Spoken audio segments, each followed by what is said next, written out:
அத்தியாயம் 33. ருத்ராட்சத்தின் மேன்மை. நாமதாரகன் சித்தமுனியிடம் மேலும் நடந்த கதையை கூறுமாறு வேண்டினான்.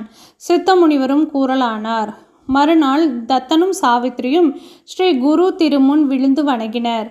சாவித்திரி ஸ்ரீ குருவிடம், சுவாமி, இவர் இறந்துவிட்டதால் வேதனையுடன் கதறிக்கொண்டு இருந்த எனக்கு ஒரு யதீஸ்வரர் வந்து தர்மங்களை கூறி 4 ருத்ராட்சங்களை கொடுத்து இவரது காதுகளில் 2ம் கழுத்தில் 2ம் கட்டுமாறு கூறினார். அதன் பின் தங்களை தரிசித்துவிட்டு நான் உடன்கட்டை ஏறலாம் என்று கூறினார். அவர் கூறியபடி செய்ததால் நான் என் கணவரை மீண்டும் உயிருடன் பெரும் பாக்கியத்தை அடைந்தேன். அவர் யார்? அவரை மீண்டும் இங்கு எங்கும் நான் காணவில்லையே. எனது இந்த ஐயத்தை தாங்கள் தீர்க்க வேண்டும் என வினயத்துடன் வேண்டினாள். உடனே ஸ்ரீ குரு புன்னகையுடன், மகளே, உனது பதிபக்தியை சோதிக்க நானே அவ்வாறு வந்தேன். இந்த ருத்ராட்சங்களின் மகிமையால் உனக்கு இத்தகைய பாக்கியம் கிட்டியது. நீ எனது பக்தையானதால் உனக்கு ருத்ராட்சத்தின் மேன்மை பற்றி கூறுகின்றேன், கேட்பாயாக. ருத்ராட்சத்தை பக்தி ஸ்ரத்தையுடன் அணிபவர்களின் பாவங்கள் யாவும் நீங்கும். அவன் நாத்திகனே ஆனாலும் பாவம் தொலையும். மேலும் கிடைக்கும் புண்ணியம் அளவில் அடங்காதது. 1000 ருத்ராட்சங்கள் அணிவது மிகச் சிறந்ததாகும்.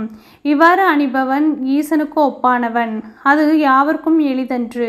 எனினும் ஒருவன் 32 ருத்ராட்சங்களை கழுத்திலும் 16 ருத்ராட்சங்களை தோளிலும் 40 ருத்ராட்சங்களை தலையிலும் 12 ருத்ராட்சங்களை கைகளிலும் சிகையில் ஒன்றையும் 42 ருத்ராட்சங்களை ஜடாமுடியை சுற்றியும் 12 ருத்ராட்சங்களை காதுகளிலும் 108 ருத்ராட்சங்களை யக்ஞோபவிதமாகவும் தரிப்பவன் குமாரசுவாமிக்கு நிகரானவன். இவைகளுடன் பவளம், ஸ்படிகம், வைடூரியம் முதலியன சேர்த்து மாலையாக அணியலாம். ருத்ராட்ச மாலை கொண்டு ஜபம் செய்தால் எண்ணற்ற பலன்களை பெறலாம். இதனை அணிந்து நீராடினால் கங்கையில் நீராடிய பலன் கிடைக்கும். ஏகதாச ருத்ர மந்திரம் ஜபித்து ருத்ராட்சத்தை பூஜித்தால் ருத்ரனை பூஜித்த பலன் கிடைக்கும். ருத்ராட்சத்தில் 1 முகம் முதல் 21 முகம் வரையிலான ருத்ராட்சங்கள் உள்ளன. இவைகளில் எதனை அணிந்தாலும் அறம், பொருள், இன்பம், வீடு என 4 வகை புருஷார்த்தங்களையும் அடைவது திண்ணம். இதற்கு சான்றாக ஒரு கதையை கூறுகின்றேன், கேட்பாயாக. முன்பு காஷ்மீரா நாட்டை பத்ரேஷன் என்ற மன்னன் ஆட்சி புரிந்து வந்தான். அவனுடைய அமைச்சர் சர்குணன் மன்னனின் மகன் சுதர்மாவும் அமைச்சரின் மகன் தாரகனும் மிகவும் நட்புடன் இருந்தனர். இவர்களின் பெற்றோர்கள் இவர்களுக்கு பொன்னாபரணங்களை அணிவித்து பார்க்க ஆசைப்பட்டாலும் இவர்கள் இருவரும் இதை அணியாது ருத்ராட்சங்களை மட்டும் அணிந்து சிவபூஜையில் ஈடுபட்டு இருந்தனர். ஒரு நாள் அரசவைக்கு பராசர முனிவர் வருகை புரிந்தார். அவரிடம் மன்னன் இச்சிறுவர்கள் ருத்ராட்சம் மட்டும் அணியும் விசித்திர போக்கிற்கு காரணம் கூறுமாறு வேண்டினார். அதற்கு பராசரர் அவர்களின் முற்பிறவி பற்றி கூறலானார். முன்பு நந்தி கிராமத்தில் அழகும் இளமையும் செல்வமும் மிக்க தேவதாசி ஒருத்தி வசித்து வந்தாள். இவள் பிறப்பால் தேவதாசி ஆனாலும் தெய்வ பக்தியும் நற்குணமும் கொண்டிருந்தாள். அவள் வீட்டில் உன் மகன் குரங்காகவும் மந்திரியின் மகன் கோழியாகவும் வளர்ப்பு பிராணிகளாக இருந்தனர். அவள் அவைகளின் கழுத்தில் விளையாட்டிற்காக ருத்ராட்சங்களை கட்டியிருந்தாள். அவளது வீட்டின் முன்பிருக்கும் மண்டபத்தில் அவள் நித்தமும் நடனம் ஆடுவாள். ஒரு நாள் அவளின் வீட்டின் வாயிலாக சிவவிரதன் என்ற வணிகன் வந்தான்.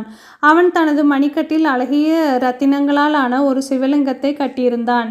அதனை கண்ட அந்த தேவதாசி அச்சிவலிங்கத்தை விரும்பினாள். தனது பணிப்பெண்ணிடம் அதனை விற்பதானால் அந்த சிவலிங்கத்திற்குரிய பணத்தை தான் கொடுத்து விடுவதாகவும் அல்லது அதற்கு பிரதியாக அவனுக்கு பத்தினியாக 3 நாட்கள் தான் இருப்பதாகவும் கூறி அனுப்பினாள். அவள் முன் வந்த வணிகன், நீயோ தாசி, நீ எனக்கு பத்தினியாக இருப்பேன் என்று சொல்வதை எவ்வாறு நம்புவது என கூறி சிரித்தான். அதற்கு அவள் 3 நாட்கள் அவனது பத்தினியாக பதிவிரதா தர்மத்தின்படி நடந்த பிறகு லிங்கத்தினை தந்தால் போதும் எனவும் அவ்வாறு இல்லாது போனால் லிங்கத்தினை கொடுக்காமல் போகலாம் எனவும் சிவலிங்கத்தின் மீது கை வைத்து சூரிய சந்திரர்களின் சாட்சியாக சத்தியம் செய்தாள். அதை நம்பி வணிகன் அவளோடு இருக்க சம்மதித்து அச்சிவலிங்கத்தை கலற்றி கொடுத்து, இது மிகவும் சக்தி வாய்ந்தது, எனவே இதனை படுக்கை அறையினுள் கொண்டு செல்ல இயலாது, இதனை மிகவும் பாதுகாப்பாக வைக்க வேண்டும் என்று கூறினான். தேவதாசியும் அதனை நாட்டிய மண்டபத்தில் பாதுகாப்பாக வைத்துவிட்டு படுக்கை அறையினுள் போனாள். இருவரும் உள்ளே இருந்த சமயத்தில் திடீரென மண்டபம் தீப்பற்றி எரிந்தது. அத்தீயில் சிவலிங்கம் மற்றும் தேவதாசியின் வளர்ப்பு பிராணிகள் யாவும் எரிந்து சாம்பலாயின. சிவலிங்கம் எரிந்ததால் மனமுடைந்த வணிகன் சிவவிரதன் தானும் தீயில் குதித்து உயிரை விட்டான். மிகுந்த வருத்தமடைந்த தேவதாசி தானும் தீயில் புகுந்து உயிரை விட்டுவிட தீர்மானித்தாள். அவளின் உறவினர், தாசிகள் நித்தமும் ஒருவனுடன் கூடி இன்பம் கொடுப்பதே நமது தொழில் தர்மம். இதில் எவரும் நமக்கு கணவனும் இல்லை. எனவே இவ்வாறு உயிர் விடுவது தேவையற்றது என தடுத்தனர்.